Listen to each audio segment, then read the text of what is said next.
Hello guys, हमने जैसे यहाँ पर हाइपर कंजुगेशन वाला टॉपिक स्टार्ट किया था। इससे पहले हाइपर कंजुगेशन में 3 वीडियो अपलोड कर चुके हैं। ठीक है, अब नेक्स्ट इसके आगे कॉन्सेप्ट क्या होते हैं हम इसको समझते हैं। देखो जैसे हमने किया गया था, जैसे इंडक्टिव इफेक्ट में पढ़ा था कि जो प्लस आई पावर का जो ऑर्डर होता है वो क्या होता है, ये वाला ऑर्डर होता है। ठीक है, और कल हमने क्या बताया था कि जो सी एच बॉन्ड है, ठीक है, जैसे अगर हम कंपेयर कर रहे थे सी एच बॉन्ड फिर सी डी बॉन्ड और किसमें सी टी बॉन्ड में। ठीक है, तो सी एच बॉन्ड की बॉन्ड डिसोसिएशन एनर्जी क्या थी, बहुत कम थी, जिस वजह से बॉन्ड ब्रेक होगा तो आसानी से क्या करेगा, इलेक्ट्रॉन डेंसिटी बढ़ाएगा। ठीक है, ये सारी चीज़ें कर ली थी। ठीक है, तो प्लस एच का ऑर्डर क्या होता है, ये वाला होता है, आप ध्यान रखेंगे इस बात को। ठीक है, अब देखिए इसमें स्टेबिलिटी, इसी के बेस पे क्वेश्चन है इंपॉर्टेंट, ऑर्डर ऑफ स्टेबिलिटी की अगर हम बात करेंगे। ठीक है, तो यहाँ पर होता क्या है, ध्यान समझना कि जितना ज़्यादा क्या होगा, इस बॉन्ड की क्या है बॉन्ड लेंथ, सी डी अगर मैं किसकी बात करूं, बॉन्ड लेंथ की बात करूं, तो जो हमारी क्या होती है सी एच बॉन्ड लेंथ होती है ज़्यादा, किसके कंपेयर में, सी डी बॉन्ड लेंथ के कंपेयर में। ठीक है, तो बॉन्ड लेंथ क्या होगी, अगर यहाँ पर क्या होगी, तो इसकी अगर इस बॉन्ड में बॉन्ड लेंथ ज़्यादा है और इस बॉन्ड में सी डी बॉन्ड में कम है, तो इलेक्ट्रॉन प्लस के चारों ओर इलेक्ट्रॉन डेंसिटी क्या होगी, ज़्यादा होगी ना, तो इसकी स्टेबिलिटी क्या हो जाएगी, ज़्यादा। तो स्टेबिलिटी का ऑर्डर हमारा ये हो जाएगा। बट यहाँ पर देखोगे दूसरे केस में देखोगे तो यहाँ पर कैसा चार्ज है, हमारा प्लस चार्ज है। ठीक है, तो होगा क्या, जो ये इधर पे क्या होगा, जैसे CH3 के साथ क्या लगा हुआ है हमारा C+ है और 3 बॉन्ड ऐसे बने हुए हैं ना, तो क्या करेंगे आप लोग, पहले क्या करेंगे, ये जो CH है, ठीक है, और बगल वाले पर क्या है C+ है, ऐसे इसने और बॉन्ड बनाए हैं। पहले इस बॉन्ड को क्या करोगे आप, यहाँ से ब्रेक करोगे ना, इस बॉन्ड के इलेक्ट्रॉन ऐसे जा रहे होते हैं। ठीक है, तो जितनी आसानी से ये बॉन्ड ब्रेक होगा, ठीक है, उतना ही क्या होगा, इलेक्ट्रॉन डेंसिटी प्लस के पास जाएगी। ठीक है, और प्लस के पास इलेक्ट्रॉन डेंसिटी जाने का मतलब स्टेबिलिटी क्या हो जाएगा, बढ़ जाएगा। ये इलेक्ट्रॉन अपने यहाँ से यहाँ ट्रांसफर करेगा ना, यहाँ से यहाँ ट्रांसफर करेगा तो स्टेबिलिटी को क्या कर देगा, ये बढ़ा देगा। ठीक है, तो इस वजह से क्या होगा, स्टेबिलिटी का ऑर्डर इसमें ये हो जाएगा। आप इसको ध्यान रखेंगे। ठीक है ना। अब देखिए हम यहाँ पर नेक्स्ट टॉपिक देखते हैं, क्या, हीट ऑफ हाइड्रोजनेशन। ठीक है, हीट ऑफ हाइड्रोजनेशन क्या होती है, पहले इसको समझते हैं हम। देखिए हीट ऑफ हाइड्रोजनेशन होता क्या है, जैसे हमारे पास हम कंपेयर करेंगे यहाँ पर एल्कीन का, हमारे पास क्या है, जैसे CH2 डबल बॉन्ड CH2 एक एल्कीन है। ठीक है, इस पर अगर हम किसकी रिएक्शन कराते हैं, H2 की रिएक्शन, कोई भी, जैसे हमने क्या कर लिया है, किसकी प्रेजेंस में होती है ये मेटल कैटलिस्ट। ठीक है, लाइक हमने क्या ले लिया, निकिल ले लिया, PT ले लिया, या एडम्स कैटलिस्ट भी लेते हो, जो भी बहुत सारे कैटलिस्ट लेते हैं। जब इसके डिटेल हम इसकी कौन कौन सी रिएक्शंस होती हैं, ये जब हम हाइड्रोकार्बन पढ़ेंगे ना वहाँ पर पढ़ेंगे। ठीक है, पर कंपैरिजन कैसे करते हैं ये सीख लेते हैं। ठीक है, तो इसमें क्या होता है कि यहाँ पर एक क्या है, यहाँ पर देखिए अगर मैं इसको ये लिखूँ, इधर पे एक सिग्मा बॉन्ड है और दूसरा क्या है, यहाँ पर पाई बॉन्ड प्रेजेंट है। ठीक है, तो और यहाँ पर H और H के बीच क्या है, एक सिग्मा बॉन्ड प्रेजेंट है। ठीक है, तो आपने करना क्या है, जैसे ये वाला स्ट्रक्चर है, अगर हाइड्रोजनेशन की बात करनी है तो मैंने क्या बोला था, सिग्मा बॉन्ड तो हेड टू हेड ओवरलैपिंग से बना रहता है, पाई बॉन्ड कैसे बना रहता है, साइड वाइज या लेटरल ओवरलैपिंग से बना रहता है। ठीक है, तो आपने इसको अगर हाइड्रोजनेशन कराना है तो क्या करोगे, पहले इस पाई बॉन्ड को आप क्या कर देंगे, ब्रेक कर देंगे। तो एक सिग्मा एक पाई, तो इसको हटा दिया। ठीक है, दोनों कार्बन पर, जैसे ये पहला कार्बन ये है, दूसरा कार्बन ये मान लेते हैं। ठीक है, दोनों कार्बन पर अब आपने क्या कर देना है, सीधा सा क्या, एक एक H को ऐड कर देना है। ठीक है, और किस तरीके से ऐड करना है, दोनों को एक ही साइड ऐड करना है, सिन एडिशन होता है। ठीक है, जब हम हाइड्रोजनेशन की मैकेनिज्म पढ़ेंगे, किसमें, हम हाइड्रोकार्बन वाले चैप्टर में। ठीक है, तो वहाँ पर हम इसको डिटेल में देखेंगे कि कैसे इसकी मैकेनिज्म होती है। ठीक है, अब देखिए होगा क्या, तो हमारा बन क्या गया यहाँ पर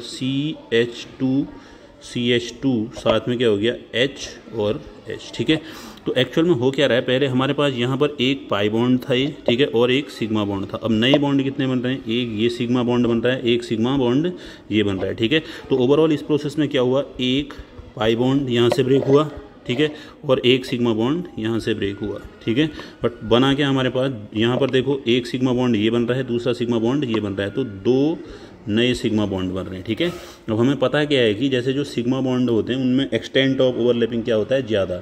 एक्सटेंट ऑफ ओवरलैपिंग ज़्यादा होता है, इसका कहने का मतलब वहाँ पर जो इंट्रैक्शन होते हैं वो क्या होते हैं, स्ट्रॉन्ग इंट्रैक्शन होते हैं। ठीक है, जबकि पाई बॉन्ड में क्या होता है, वीक होता है। ठीक है, तो होगा क्या कि एट्रैक्शन यहाँ से यहाँ जाने पर क्या हो रहा है, एट्रैक्शन स्ट्रॉन्ग हो रहा है। ठीक है, एट्रैक्शन स्ट्रॉन्ग होने का मतलब क्या हो गया कि ज़्यादा एनर्जी क्या होगी हमारी रिलीज, इसमें इस प्रोसेस में क्या होगा, एनर्जी रिलीज होगी। तो ये जो HOH जो होगी हमारी, इसमें जो एनर्जी निकलती है, इसी को क्या बोलते हैं, जितनी एनर्जी इस दौरान यहाँ से इस कन्वर्जन में, ठीक है, इस कन्वर्जन में, जैसे ये वाला यहाँ से जो ये कन्वर्जन हुआ है, इस कन्वर्जन में जो भी एनर्जी हमारी क्या होती है, रिलीज होती है। ठीक है, उसी को हम क्या बोलते हैं, heat of hydrogenation. In short हम इसको क्या दिखाते हैं, HOH से दिखाते हैं। ठीक है, तो ये प्रोसेस कैसी होगी हमारी, एक्जोथर्मिक प्रोसेस होगी। कैसी प्रोसेस होगी? Exothermic process. और रीजन बता दिया मैंने ऐसा क्यों हो रहा है करके, ठीक है। अब हम देखते हैं कि हमें डिफरेंट स्पीसीज दिए होंगे, ठीक है, और ये HOH वैल्यू, ठीक है, HOH वैल्यू किन किन फैक्टर्स पे हमारी डिपेंड कर रही है, ठीक है। चलिए देखिए इसकी डेफिनेशन क्या है। अगर हम देखें तो amount of heat released when 1 mole of unsaturated hydrocarbon undergo hydrogenation to form alkane, ठीक है। एल्केन मतलब सैचुरेटेड। ये क्या है था हमारे पास? एल्कीन है हमारे, इसको क्या बोलते हैं? एल्कीन और एल्काइन को क्या बोला जाता है? अनसैचुरेटेड कंपाउंड बोला जाता है, ठीक है ना। और यहाँ पर क्या बन गया हमारा? एल्केन बन गया। एल्केन क्या होता है हमारा? सैचुरेटेड हाइड्रोकार्बन होता है, ठीक है ना। अब हम देखते हैं कि किन किन फैक्टर्स पे ये चीज़ डिपेंड करती है, ठीक है ना। तो पहला तो अगर हमें कंपेरिजन करना है डिफरेंट स्पीसीज के, किसका? हीट ऑफ हाइड्रोजनेशन का। किसका कंपेयर करना है? हीट ऑफ हाइड्रोजनेशन का, ठीक है। तो पहला केस तो क्या होगा इसमें, ध्यान समझना कि जो हमारी क्या होगी? HOH वैल्यू होगी। क्या होगी? HOH वैल्यू होगी, ठीक है। हीट ऑफ हाइड्रोजनेशन क्या लिख रहा हूँ मैं? HOH value. वो क्या होगी बोलो? सीधा सा जितने ज़्यादा नंबर ऑफ पाई बॉन्ड्स होंगे सिस्टम में, ठीक है, नंबर ऑफ पाई बॉन्ड्स पे डिपेंड करेगी, ठीक है। क्योंकि जितने ज़्यादा हमारे पास जितने ज़्यादा पाई बॉन्ड होंगे, ठीक है, उतने ज़्यादा पाई बॉन्ड फिर HH में क्या होगा? जैसे हाइड्रोजन ऐड होगा ना, ठीक है। जैसे पहला केस है यहाँ पर, तो ये ब्रेक हुआ। मान लो जैसे हमारे पास ये वाला कंडीशन है, हमने ये करनी है CH2 double bond CH single bond CH2 फिर CH डबल बॉन्ड CH2, ठीक है। तो होगा क्या? एक तो ये वाला बॉन्ड ब्रेक होगा। अब देखना मैं क्या कर रहा हूँ। एक तो ये वाला बॉन्ड ब्रेक होगा, एक ये वाला बॉन्ड ब्रेक होगा, ठीक है ना। तो होगा क्या? यहाँ से जितने ज़्यादा पाई बॉन्ड हमारे ब्रेक होंगे, ठीक है, उतने ज़्यादा सिग्मा बॉन्ड बनेंगे, ठीक है। तो उस प्रोसेस में उसके कन्वर्जन के लिए उतनी ज़्यादा क्या होगी? एनर्जी बाहर निकलेगी, ठीक है ना। तो सीधा सा क्या होगा हमारा? HOH वैल्यू किसके डायरेक्टली प्रोपोर्शनल होगी? पहला केस तो कैसे करेंगे? जितने ज़्यादा नंबर ऑफ पाई बॉन्ड्स होंगे, ठीक है, जिस सिस्टम में, जिस कंपाउंड में उतने ज़्यादा नंबर ऑफ पाई बॉन्ड्स होंगे, उतनी क्या होगा? उसकी HOH वैल्यू क्या हो जाएगी? ज़्यादा हो जाएगी, ठीक है। अब देखिए अगर हमें इन दोनों का कंपेयर करना, अगर क्या करना है हमें? इन दोनों का कंपेयर करना है, तो क्या करेंगे? देखो इसमें पाई बॉन्ड ज़्यादा कि इस वाले में स्ट्रक्चर में कितने पाई बॉन्ड हैं? 2 पाई बॉन्ड। और इस वाले स्ट्रक्चर में कितना पाई बॉन्ड दिख रहा है तुम्हें? 1 पाई बॉन्ड, ठीक है। तो जितने ज़्यादा पाई बॉन्ड होंगे उसकी हीट ऑफ हाइड्रोजनेशन वैल्यू ज़्यादा होगी। तो ऑर्डर क्या हो जाएगा? HOH का ये वाला हो जाएगा, ठीक है। अब दूसरा केस देखिए कि अगर हमारे पास दूसरा क्या आता है? इफ़ नंबर ऑफ क्या पाई बॉन्ड्स अगर क्या आ जाएंगे? सेम आ जाएंगे। तो तब कैसे काम करते हैं ये देखिए, ठीक है। अब जैसे हम एक इसमें कंपेयर करते हैं, जैसे देखिए हम एनर्जी से देखते हैं, मान लो हम आइसो में उसकी बात करते हैं, स्टेबिलिटी वाले फैक्टर से जाते हैं, ठीक है। जैसे हमने एक ये चीज़ देखी थी CH3 डबल बॉन्ड CH2, एक ये था, ठीक है। एक स्ट्रक्चर हमने जो इससे प्रीवियस वीडियो है उसमें ये देखा है कि क्या, देखिए ये दो स्ट्रक्चर का हमने स्टेबिलिटी का कंपेयर किया था। यहाँ पर हमारे पास कितने अल्फा हाइड्रोजन है? 6 अल्फा हाइड्रोजन है। ये अल्फा है और ये अल्फा है। और यहाँ पर भी कितने? ये अल्फा है और ये अल्फा है। तो कितने अल्फा हाइड्रोजन है हमारे पास? 6 अल्फा हाइड्रोजन है। तो हमने देखा क्या था कि ये वाला स्ट्रक्चर जो हमारा ए स्ट्रक्चर है, इसकी स्टेबिलिटी क्या हो रही थी? मान लो इसको बी बोल देते हैं, तो ए की स्टेबिलिटी ज़्यादा हो रही थी। ये कैसे? जब इसका हाइपर कंजुगेटिंग स्ट्रक्चर बना रहे थे तो इस पर 1 डिग्री कार्बन आयन बन रहा था और बी पर कितना डिग्री बन रहा था? 2 डिग्री, ठीक है। इससे पहले वाली वीडियो में हमने ये चीज़ें देख ली हैं, ठीक है। तो होगा क्या कि इसकी स्टेबिलिटी क्या है? अगर मैं स्टेबिलिटी की बात करूं, ठीक है, स्टेबिलिटी का ऑर्डर क्या है? ये वाला था, ठीक है। अब हम देखते हैं ये दोनों एक दूसरे के, अगर इनका हम हाइड्रोजनेशन करेंगे, क्या करेंगे? हाइड्रोजनेशन करेंगे, तो कैसे इस पर चीज़ें फर्क पड़ी इसको देखते हैं, ठीक है। तो देखिए, और देखिए इसी में हमने क्या किया था, अगर मैं इसका सिस स्ट्रक्चर बनाता हूँ, ठीक है, किसका? ये वाला स्ट्रक्चर भी देखा था हमने, CH3C डबल बॉन्ड C, यहाँ पर क्या था? CH3 और यहाँ पर क्या था? H और H था, ठीक है। तो ये स्ट्रक्चर हमने देखा था। तो इस पर देखिए, इस पर भी कितने अल्फा हाइड्रोजन थे? 6 अल्फा हाइड्रोजन। पर हमने बोला क्या था? ये तो ये क्या है हमारा? ट्रांस है और ये क्या है हमारा?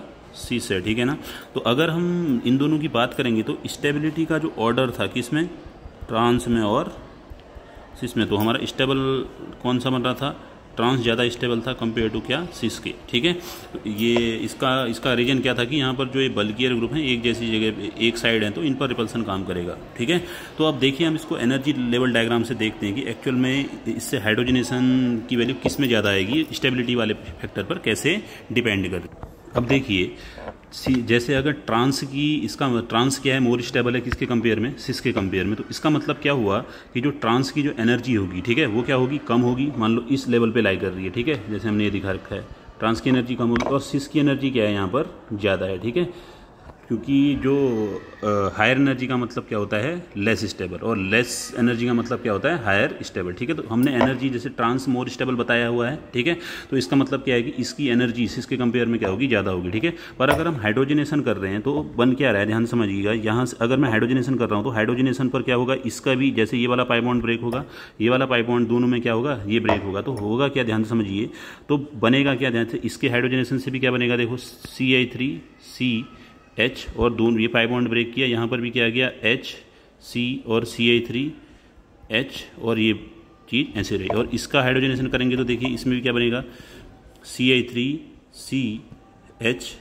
और सिंगल बॉन्ड CH और क्या आ जाएगा हमारा, CH3 आ जाएगा। क्या आ जाएगा, CH3। ठीक है, तो दोनों में स्ट्रक्चर क्या बन रहे हैं, देखिए सेम बन रहे हैं। दोनों में क्या बन रहा है, हमारा ब्यूटेन बन रहा है, चाहे आप ट्रांस का हाइड्रोजनेशन करें, चाहे आप सिस का हाइड्रोजनेशन करें। ठीक है, तो यहाँ मान लो हम इस लेवल को मान लेते हैं, किसका, ब्यूटेन के लेवल को। तो CH3 क्या, CH2 फिर CH2 CH3 है या नहीं है, देखो CH3 फिर CH2 फिर क्या है हमारा, CH3। इसमें भी देखिए CH3 CH2 फिर CH2, ठीक है, फिर हमारा क्या है, ये CH2 है, फिर ये हमारा क्या है, CH3। ठीक है, दोनों में सेम उसका हाइड्रोजनेशन से सेम चीज़ का फॉर्मेशन हो रहा है। ठीक है, जो क्या है, ब्यूटेन। ठीक है, तो यहाँ से यहाँ आने पे देखिए इसमें एनर्जी, यहाँ से यहाँ का कंपेरिजन करके देखिए तो इतनी ज़्यादा एनर्जी रिलीज हो रही है, और यहाँ से यहाँ आने में इतना कम एनर्जी गैप है। ठीक है, तो यहाँ से इतना ज़्यादा क्या हो रहा है, हमारा एनर्जी का गैप ज़्यादा किस में दिख रहा है, सिस वाले में दिख रहा है, और ट्रांस वाले में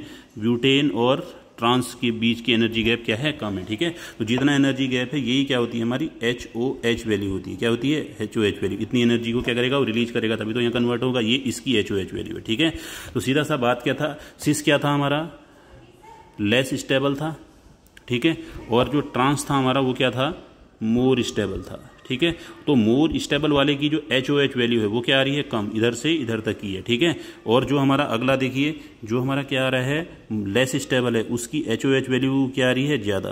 तो सिंपल सी बात क्या है, हम क्या देखेंगे कि जो हमारी HOH वैल्यू होगी, जब हमारे पाई बॉन्ड सेम है, HOH वैल्यू होगी वो स्टेबिलिटी के क्या होगी, इन्वर्सली प्रोपोर्शनल होगी। जो एल्कीन जितना ज़्यादा स्टेबल होगा, ठीक है, उसकी क्या हो जाएगी, हीट ऑफ हाइड्रोजनेशन वैल्यू क्या हो जाएगी, उतनी कम हो जाएगी। इस एग्जांपल से क्लियर है। देखिए फिर से देखिए, ये कम हो रही है ना, हमने क्या देखा था यहाँ पर कि यहाँ पर ज़्यादा क्या हो रहा है, इसकी स्टेबिलिटी ज़्यादा थी, किसकी, ट्रांस की, तो एनर्जी क्या रिलीज हो रही है, ये वाला एनर्जी गैप देखो कम है, और सिस की स्टेबिलिटी क्या है, ज़्यादा है, तो एनर्जी गैप क्या दिख रहा है आपको, यहाँ से यहाँ आने में ज़्यादा दिख रहा है। और ये एनर्जी गैप भी किसको रिप्रेजेंट करता है, HOH वैल्यू, मतलब हीट ऑफ हाइड्रोजनेशन वैल्यू को। ठीक है, तो हम देखेंगे क्या पहला केस क्या देखेंगे कि पहला तो देखेंगे कि अगर HOH कंपेयर करना है हमने, तो हीट ऑफ हाइड्रोजनेशन कंपेयर करने के लिए क्या देखेंगे कि जिसके पास, जिस एल्कीन के पास, ठीक है, या जिस कंपाउंड के पास क्या होंगे, जितने ज़्यादा नंबर ऑफ पाई बॉन्ड्स ज़्यादा होंगे उसकी HOH वैल्यू ज़्यादा होगी। दूसरा केस क्या देखेंगे, इफ़ क्या हमारे पास पाई बॉन्ड्स क्या है, हमारे पास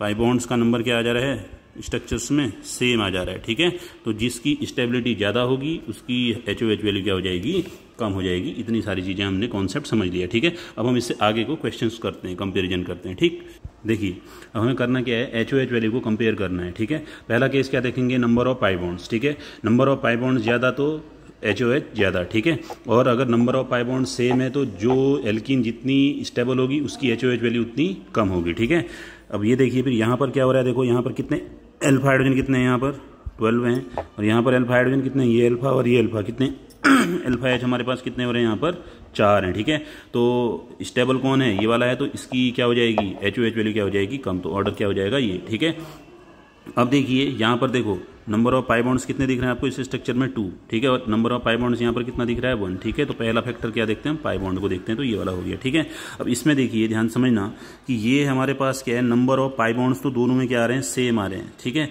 पर यहाँ पर देखना ये वाला पाई, दूसरा स्ट्रक्चर देखिए ऐसे है, कॉन्जुगेशन है। ठीक है, आई बात समझ में, कॉन्जुगेशन। ठीक है, मतलब यहाँ पर क्या प्रेजेंट है, रेजोनेंस प्रेजेंट है। ठीक है, अब इससे डिटेल में हम क्या, रेजोनेंस को पूरा डिटेल में इससे नेक्स्ट वीडियो में स्टार्ट करने वाले हैं, वहाँ पर समझ में आएगा। ठीक है, तो अभी ध्यान देंगे कि जहाँ पर डबल, सिंगल, डबल, ये वाली कंडीशन होती है, जैसे डबल बॉन्ड है यहाँ पर, ठीक है, फिर सिंगल, फिर डबल। ठीक है, ये क्या है, कॉन्जुगेशन वाली कंडीशन है। कॉन्जुगेटेड स्पीसीज क्या होते हैं, मोर स्टेबल। ठीक है, मोर स्टेबल, जो चीज़ स्टेबल होगी तो उसकी HOH क्या होती है, कम होती है तो स्टेबिलिटी का जो हमारा HOH का ऑर्डर हो जाएगा ये वाला हो जाएगा, ठीक है।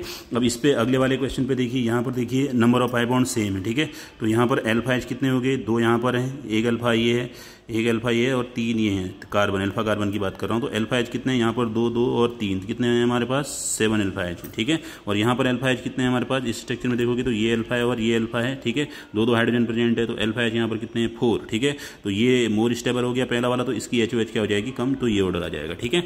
अब इसमें देखिए नंबर ऑफ पाई बॉन्ड्स 5 पे, दोनों पांचों क्वेश्चन में देखिए दोनों स्ट्रक्चर में आपको नंबर ऑफ पाई बॉन्ड्स क्या दिख रहे हैं, सेम दिख रहे हैं, ठीक है। बट ये वाला जो स्ट्रक्चर है यहाँ पर, ये वाला स्ट्रक्चर है, ठीक है, ये जो हमारा बन रहा है ये 4 पाई इलेक्ट्रॉन है, क्या है, 4 पाई इलेक्ट्रॉन इस सिस्टम है, ठीक है।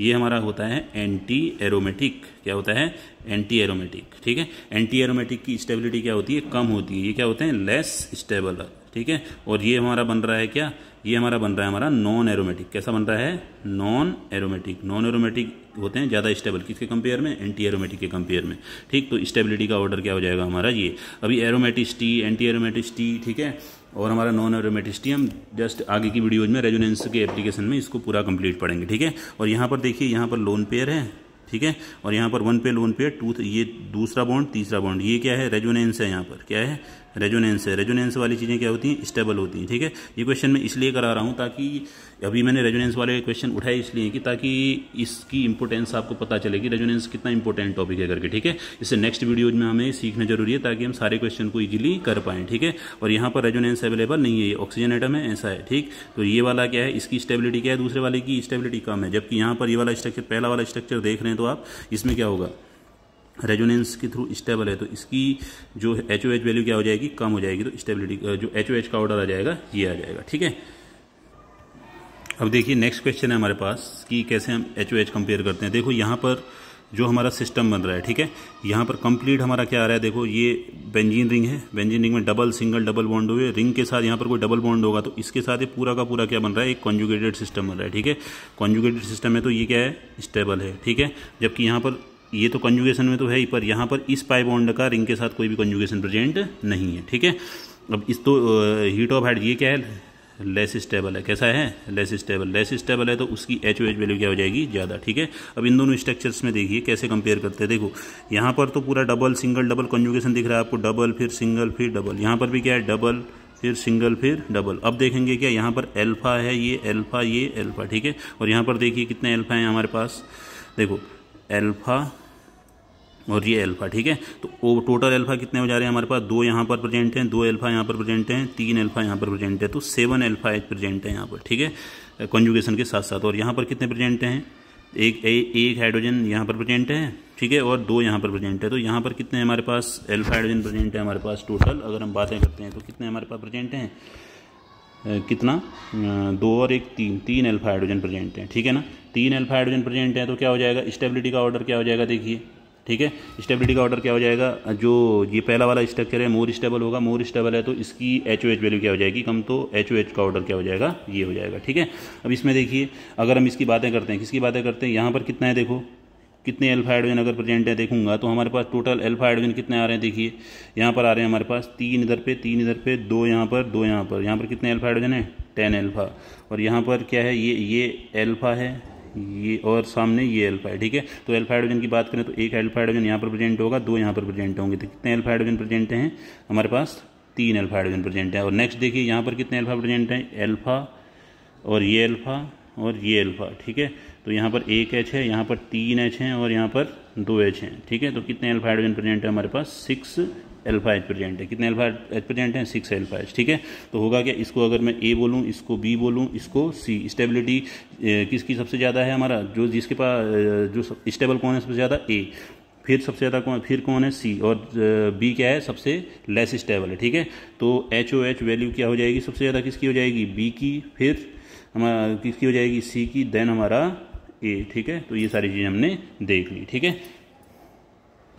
देखिए अब इसी का नेक्स्ट एप्लीकेशन है, कैसे हम heat of combustion value compare करते हैं डिफरेंट हमारे पास जो एल्कीन्स या डबल बॉन्ड वाले कंपाउंड दिए होंगे वो चीज़ें, ठीक है।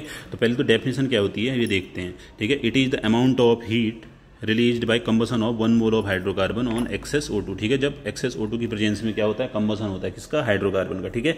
और ये बैलेंस केमिकल इक्वेशन होती है कंबसन की, ठीक है। आई बात समझ में, ये है कंबसन की इक्वेशन, कोई भी हाइड्रोकार्बन का अगर हम क्या कर रहे हैं, कंबसन कर रहे हैं, ठीक है। CHY X + Y/2 O2 क्या, XCO2 और Y/2 H2O बनेगा, ठीक है। अब तो इसके कंपेयर करेंगे क्या, जितने जो पहला इसमें केस देखेंगे हम, ठीक है, HOC बोलेंगे, ठीक है, हीट ऑफ कंबसन को, HOC वैल्यू कंपेरिजन। तो पहला हमारे पास जो है इसमें, पहला देखिए, पहला हमारे पास क्या देखेंगे हम, HOC वैल्यू कितनी होगी, किसकी ज़्यादा होगी, क्या, नंबर डायरेक्टली प्रोपोर्शनल टू किसके, नंबर ऑफ कार्बन एटम्स के। जितने ज़्यादा कार्बन एटम्स होंगे उतने क्या होगी, उतनी CO2 और क्या होगी, उतनी ज़्यादा क्या होगी, CO2 और H2O बनेंगे, ठीक है ना। जितने ज़्यादा देखो X यहाँ पर है तो यहाँ पर कितना बन रहा है, XCO2 बन रहा है, उतनी CO2 बाहर निकलेगी, ठीक है। और उतने ज़्यादा क्या बनेंगे हमारे पास, H2O बाहर निकलेंगे, ठीक है, क्योंकि Y भी ज़्यादा है तो Y/2 भी ज़्यादा होगा, ठीक है। तो और क्या होगा, उससे क्या होगा, ज़्यादा हीट रिलीज होगी, ठीक है ना। जितने हमारे क्या बनेंगे, CO2 और H2O बनेंगे तो उतनी ज़्यादा भी क्या होगी, हमारी हीट रिलीज होगी। तो सीधा सा क्या हो गया हमारा, जो HOC वैल्यू होगी, पहला देखेंगे क्या, नंबर ऑफ कार्बन एटम्स के डायरेक्टली प्रोपोर्शनल होगी, ठीक है। और दूसरा क्या होगा, जो एल्कीन क्या हो रही होगी, जितनी ज़्यादा स्टेबल हो रही होगी, क्या हो रही होगी, जितनी ज़्यादा स्टेबल होगी, वो क्या कंबसन में पार्टिसिपेट करना चाहेगी, नहीं करना चाहेगी, ठीक है। अगर वो कंबसन में उसका पार्टिसिपेशन आसानी से नहीं होगा, ठीक है, तो उतनी ज़्यादा हीट भी क्या होगी, रिलीज नहीं होगी, क्योंकि रिएक्शन आगे की ओर जाएगी नहीं ना। तो इस वजह से क्या होगा, स्टेबल चीज़ें क्या होती हैं, लेस रिएक्टिव होती है ना, उनकी रिएक्टिविटी कम होती है, ठीक है। तो उतनी क्या होगी, कंबसन के दौरान निकलने वाली एनर्जी भी क्या होगी, कम, ठीक है। तो दूसरा फैक्टर क्या करेंगे हम, इफ़ हमारे पास क्या आ जाएगा, ठीक है, नंबर ऑफ क्या होगा, if number of carbon atoms are equal, अगर कार्बन एटम्स क्या है हमारे पास, इक्वल हैं, ठीक है, तो HOC क्या होगा हमारे पास, इन्वर्सली प्रोपोर्शनल टू स्टेबिलिटी, ठीक। तो जितनी ज़्यादा स्टेबल एल्कीन होगी उसकी HOC वैल्यू क्या हो जाएगी, उतनी ही कम हो जाएगी, ठीक है। अब देखते हैं हम इसके डिफरेंट क्वेश्चंस। देखिए हमें कंपेयर करना है डिफरेंट जो क्वेश्चंस हैं उनमें HOC वैल्यू को, ठीक है ना। अब देखो यहाँ पर कितना है, कार्बन कितना है, यहाँ पर 1 है, और यहाँ पर कितने हैं, 2, यहाँ पर कितने, 1 2 3 4, ठीक है। तो जितने ज़्यादा नंबर ऑफ कार्बन एटम उतनी HOC वैल्यू ज़्यादा, तो ये ऑर्डर हो जाएगा हमारा किसका, HOC वैल्यू का, ठीक है। यहाँ पर कितने कार्बन एटम दिख रहे हैं, 1 2 3 4 5 6, ज्वाइनिंग और एंडिंग पे क्या होती है हमारी, कार्बन होते हैं, ठीक है। तो यहाँ पर कितने हमारे पास, 6 कार्बन एटम्स, और यहाँ पर कितने हैं, 6 तो ये हो गए, 1 2 3 4 5 और 6, और एक ये है और एक ये है, ठीक है। कितने कार्बन एटम है, 8 कार्बन एटम। तो जितने ज़्यादा कार्बन एटम उतनी HOC वैल्यू ज़्यादा, ठीक है। अब यहाँ पर देखो, यहाँ पर ये 3 मेंबर्ड है, 3 कार्बन एटम, यहाँ पर कितने हैं, 1 2 3 4 कार्बन एटम, यहाँ पर कितने हैं, ऐसे ही 5 कार्बन एटम, और यहाँ पर कितने हमारे पास क्या, 6 कार्बन एटम्स हैं। तो HOC वैल्यू क्या हो जाएगी, ये ऑर्डर हो जाएगा, ठीक है। अब देखिए हमें क्या करना है, हीट ऑफ कंबसन को कंपेयर करना है। तो देखिए यहाँ पर कितने कार्बन एटम है, 1 2 3 4 5, हर किसी पर क्या है, 5 कार्बन एटम, 1 2 3 4 5, 1 2 3, सॉरी यहाँ पर ये नहीं होगा, इसको आप ये कर लेंगे, ठीक है। चलो अगर हम इसको ऐसे देखते हैं, चलो क्या कर लेते हैं, ऐसे बना लेते हैं। यहाँ पर कितने एटम दिख रहे हैं आपको, 6 1 2 3 4 1 2 3 4 5 6 कार्बन एटम्स हैं, ठीक है। तो सबसे ज़्यादा तो क्या होगा, इसको अगर मैं A बोलता हूँ, इसको B और इसको C, सबसे ज़्यादा HOC वैल्यू का अगर हीट ऑफ कार्बन एटम किस में ज़्यादा है, C पे ज़्यादा है, तो होगा क्या हमारे पास, सबसे ज़्यादा किसकी हो जाएगी, C की हो जाएगी। अब देखो स्टेबिलिटी, देखो यहाँ पर कितने अल्फा हाइड्रोजन है हमारे पास, देखो 3 यहाँ पर, 3 यहाँ पर, 3 यहाँ पर, ठीक है। अल्फा H कितने यहाँ पर, 9 है, जबकि यहाँ पर अल्फा H कितना है, केवल और केवल अल्फा H यहाँ पर है ना, तो अल्फा H कितना है यहाँ पर, 1 है, ठीक है। तो जितना ज़्यादा स्टेबल एल्कीन, ठीक है। दूसरा केस क्या करते हैं, अगर कार्बन एटम सेम हो तो अगर स्टेबल हो रहा होगा तो उसकी HOC वैल्यू क्या हो जाएगी, कम। तो पहला A हमारा ज़्यादा स्टेबल है तो इसकी क्या हो जाएगी, कम हो जाएगी HOC वैल्यू। तो ऑर्डर क्या आ जाएगा, C B देन ए हो जाएगा। ठीक है, तो यहाँ पर भी देखिए कार्बन एटम्स क्या हो रहे हैं, देखते हैं।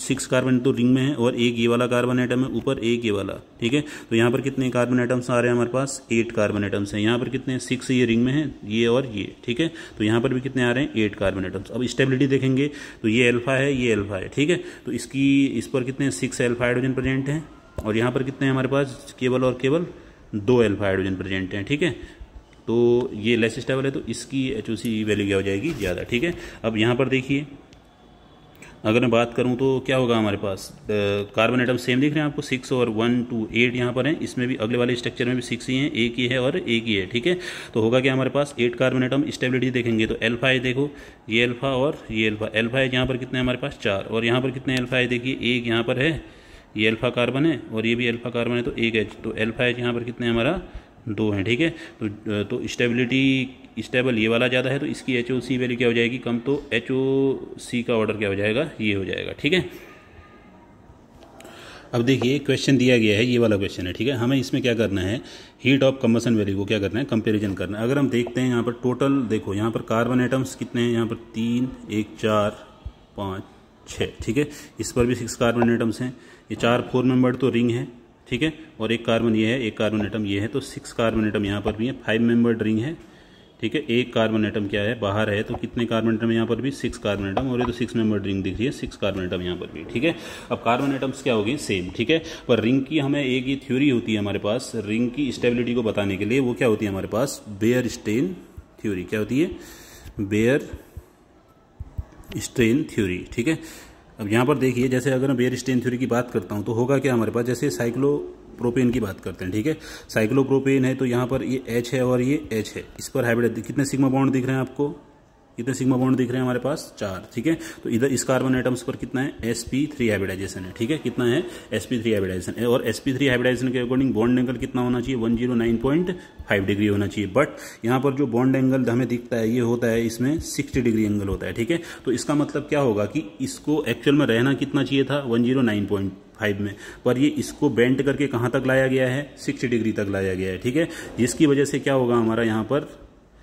रहना चाहिए उसको कितना, 109 में, पर रह कितना रहा है, ये 60 डिग्री में। ठीक है, तो इस पर क्या प्रेजेंट होता है, इस वजह से क्या एंगल स्ट्रेन प्रेजेंट होता है। ठीक है ना, और जितना ज़्यादा एंगल स्ट्रेन होगा, ठीक है, जितना ज़्यादा एंगल स्ट्रेन होगा उतनी स्टेबिलिटी क्या हो जाती है, कम हो जाती है। ठीक है, तो अगर मैं कितना डिफरेंस देखूँ तो एंगल स्ट्रेन की अगर मैं बात करूँ, ठीक है, कितना होगा यहाँ पर एंगल स्ट्रेन, तो एक्चुअल में रहना कितना चाहिए, अगर sp3 हाइब्रिडाइजेशन है तो 109.5 डिग्री में, पर है कितना 60 डिग्री, तो कितना आया हमारे पास 49.5 डिग्री का आ गया। ठीक है, तो जितना एंगल स्ट्रेन ज़्यादा होगी स्टेबिलिटी क्या हो जाएगी, उतनी ही कम हो जाएगी। ठीक है, अब अगर हम इसमें देखते हैं, यहाँ पर भी क्या है, ये है H और H, साइक्लोब्यूटेन में देखते हैं। ठीक है, यहाँ पर बॉन्ड एंगल कितना है, 90 डिग्री है, होना कितना चाहिए था, 109। ठीक है, तो इस पहले वाले में साइक्लोप्रोपेन में तो इतना ज़्यादा डेविएशन है, यहाँ से 109 से यहाँ आ रहे हैं, पर यहाँ पर कितना आ रहा है, लगभग हमारा 19 के आसपास आ रहा है। तो साइक्लोब्यूटेन की स्टेबिलिटी क्या हो जाएगी, ज़्यादा हो जाएगी, किसके कंपेयर में, साइक्लोप्रोपेन के कंपेयर में। ठीक है ना, क्योंकि यहाँ पर ज़्यादा डेविएशन है तो क्या होगा, एंगल स्ट्रेन ज़्यादा होगा, एंगल स्ट्रेन ज़्यादा होगा तो स्टेबिलिटी क्या हो जाएगी,